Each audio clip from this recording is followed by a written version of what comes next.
Well, we wouldn't be in Sydney without running into a Kiwi. Karl. G'day, coppers. How are you? Is there any accent left? There was no, even a sort of an ounce of New Zealand accent in Bones. Oh, that's good to hear. Yeah? Yeah. Because he might have been like, guys, we're in real big trouble, Neil. We're in real big trouble. Kirk, what are you doing, mate? Come on, pull it off. Have you been claimed as an Australian? Have any Australians laid claim? No, not yet. Not yet. I'm sure all I'd have to do would be to throw a cell phone at the concierge and then they'd put me on a stamp. No, they could actually, you know, I guess they have a slither of a claim because I actually did live on Bondi Beach for a year. Very Kiwi. I think that's just the Kiwi. I mean, every Kiwi does. Yeah, you know? Yeah. I think actually that makes you more of a Kiwi than an Yeah. Australian if you live in Bondi for a year. Yeah. So are you, whereabouts are you based? Are you based in New Zealand? No, I got wise. I came home. Yeah. Yeah. I live in Auckland now. Good. Yeah. Good. So your air points must be looking pretty impressive then with all the work you've got. Rocketing up there. So what do you do in your time off then? Between movies? I mean, you've been busy Mm-hmm. lately since we last saw you as Bones. You've battled Bruce Willis and Red. Yeah. And you've had the dread mask on That's the right. face. Yeah. Have you had any time off lately? Yeah, I have. I've had a bit. In my downtime, I just, you know, I like to hang in Auckland with the family and, you know, go surfing or fishing or, you know, do those things.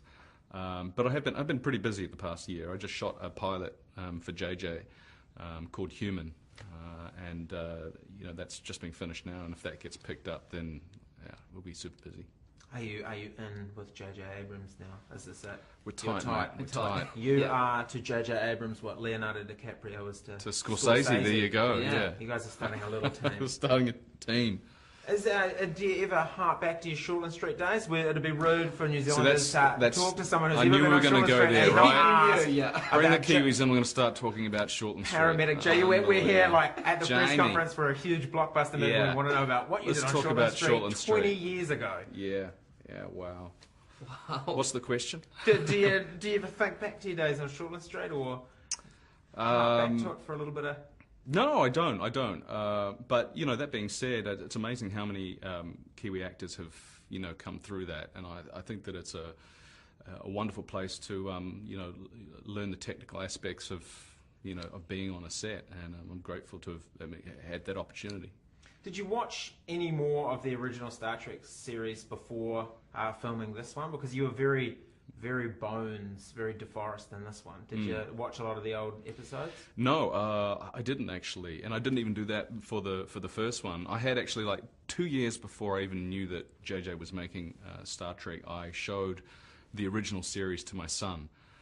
So I kind of, you know, I guess that was fresh enough for me. I had a very good sort of understanding of those characters and the archetypes. And but you know, the cool thing about JJ is that he you know, he's completely reinvented this thing. While the archetypes and the characters are still the same, there's a fluidity to what JJ does, and he can throw you a piece of direction or a line or something on set that's not in the script and said, try this, and it may be counter to what, you know, you think your character is, but that's the wonderful, exciting thing about working with JJ, is that you know you're working on the edge.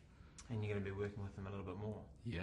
Too, which is Yeah. exciting. So what is the new... I just had a quick IMDb before we came in.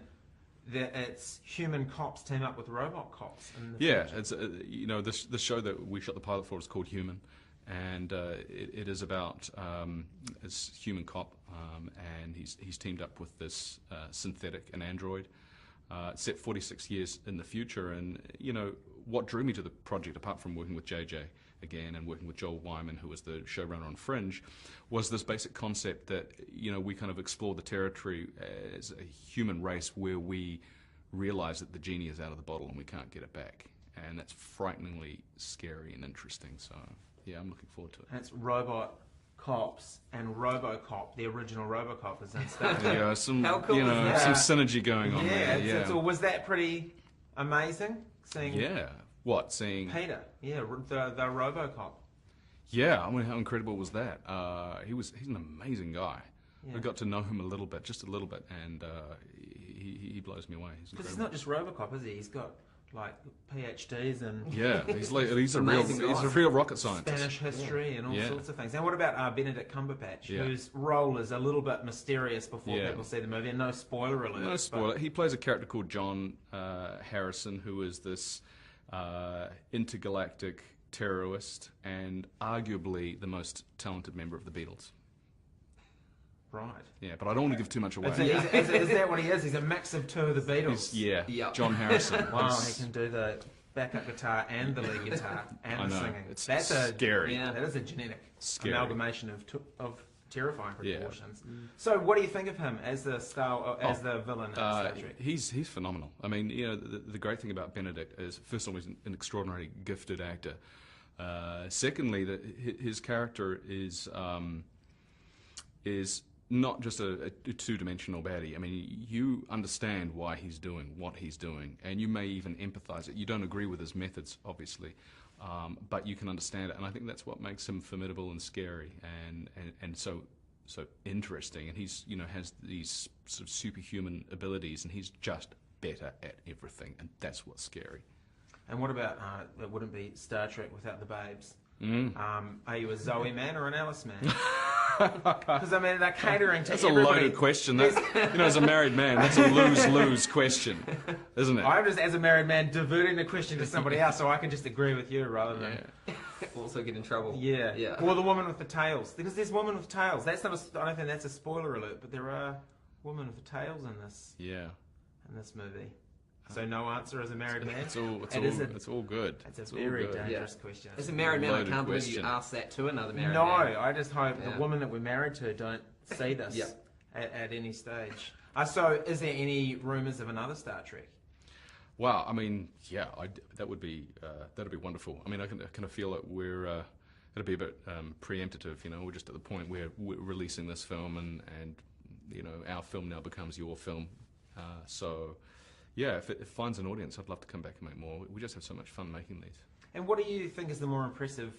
Again, this is picking favourites, but is it the visual aspect of it or the audio? Because the audio, and I mean anything J.J. Abrams does, has always got the most fantastic sound department and sound work on it. But yeah, I think J.J.'s a director who's really kind of at the peak of his powers. I mean, he's got all the elements of film he's got at his fingertips. But what he really excels in, apart from making an action-packed fun ride, is getting the character right. Because otherwise it would be just some sort of vacuous special effects extravaganza. Sure. But the thing is, he gets these characters right. You enjoy spending time with them, you laugh with them, you cry with them, and that's, I think, that's the key. That's the hook. The characters. He gets the characters right. Awesome. Well, thank you very much. Cheers for that. Your timing. Good to see New Zealand are doing well. All right. Good on you, cops.